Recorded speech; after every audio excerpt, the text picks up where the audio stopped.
Hello, and welcome back to the Manitou Lockdown Bible Study, 15-minute Bible study on the book of Philippians, in which we join with the Apostle Paul in his quarantine. I'm going to wait just a couple minutes to see if anyone else shows up on the stream.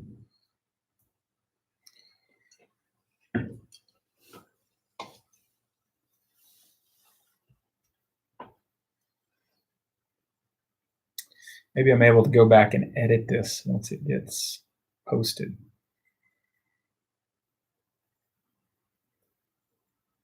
If you know how to do that, you can email me.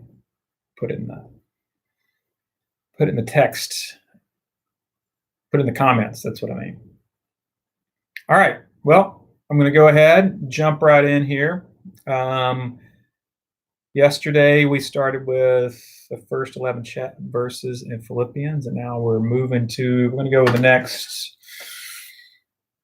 verses 12 through 18 in the first chapter of Philippians. Again, this is a letter from Paul written to the church in Philippi, which is in northern Greece. Paul is imprisoned somewhere, either in Rome or somewhere in Ephesus, and he's writing back to this church that he helped to found. And this is a very personal letter. You find a lot of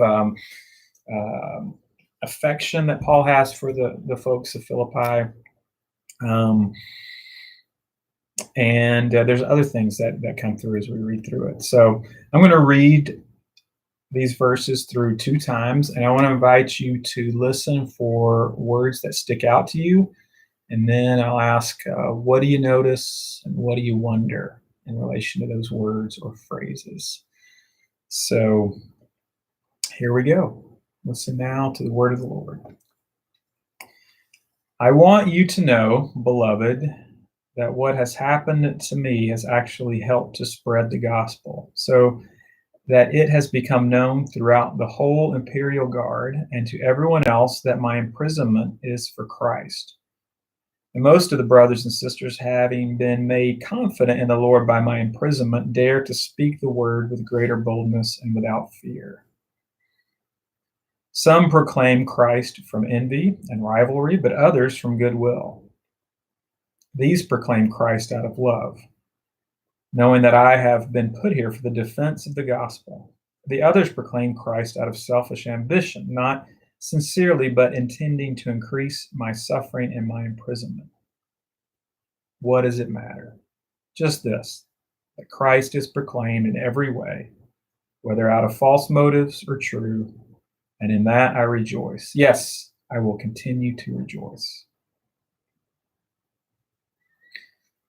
Let's read that one more time, because I'm pretty slow, and so I need to hear things a couple times to get the gist of it. So I'm going to read it again and invite you to listen for a word or phrase that sticks out to you. Either you notice it or you have a question, you wonder something about it.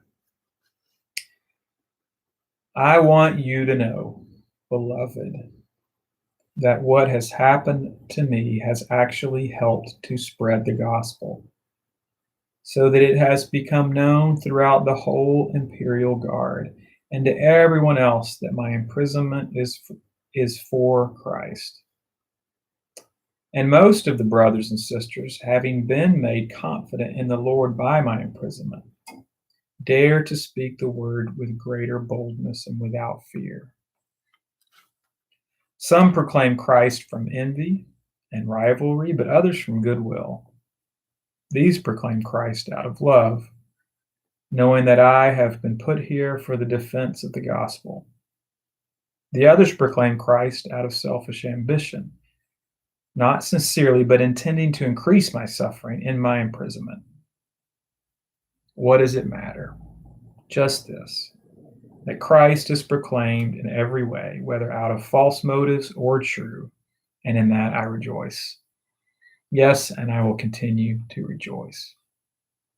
The word of the Lord. So what did you notice? What did you wonder? I encourage you to write word or phrase, or your question or your thought in the comments, and maybe I'll try to get back and view those. But until then, let me give a couple of thoughts that I have on this passage. And the first has to do with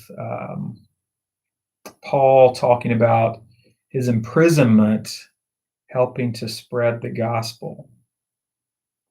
It says that so that it has become known throughout the whole imperial guard and to everyone else that my imprisonment is for Christ. So the thing I think about, of course, we're in a time of we're not in prison, but there is a lockdown. We're being put in our houses.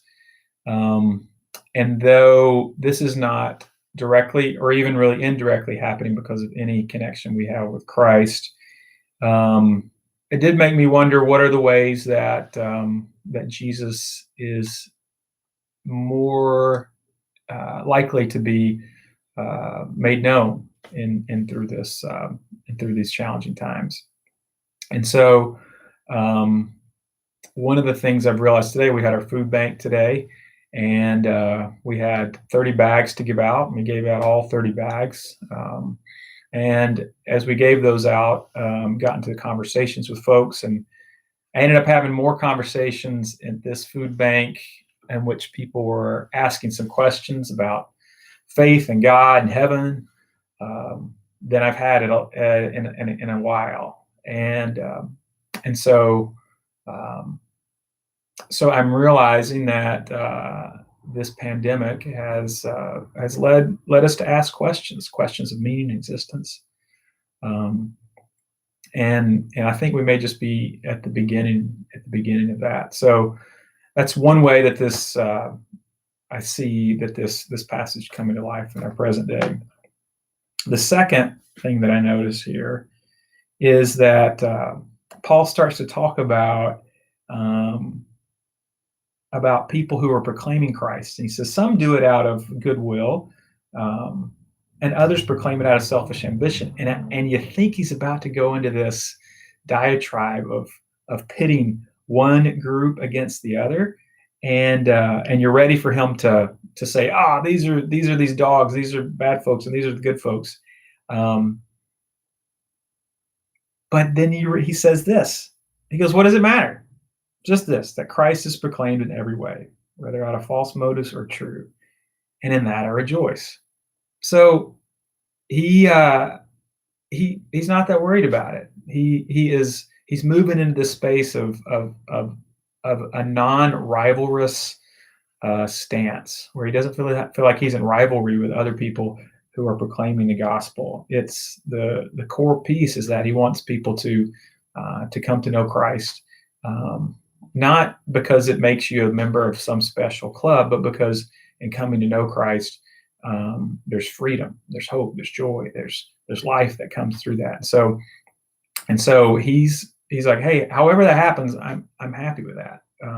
It does remind me of something that Richard Rohr talks about when he makes a distinction between the historical Jesus, which we meet in the Gospels, and the Christ that is proclaimed by Paul and in the other letters. And he talks about the universal Christ, and this is a Christ that is was there at the beginning of time, and has been there through all of the stories that's showing up in the Word. The Logos is what John calls it. And I think Paul may be in a sense be referring to the universal Christ in this passage here. He's like, hey, however it happens, if you get connected to the I Am, if you get connected to God, I rejoice in that. And so if in some ways this challenging time leads us to a greater connection with God, which is inseparable from a greater connection with each other, then he'll rejoice in that. So those are a couple thoughts I had. I'd love to hear your thoughts. Thanks, Sherry, for the post on my imprisonment. If you want to expand upon that, why that might be the case, I could guess. But if you want to expand upon that, please do so. And other than that, I plan on doing this again tomorrow, I think at 2 o'clock. Yeah, try this again tomorrow at 2 o'clock. I'll send out an email again, let folks know. All right. Till then, stay cautious, courageous, and kind.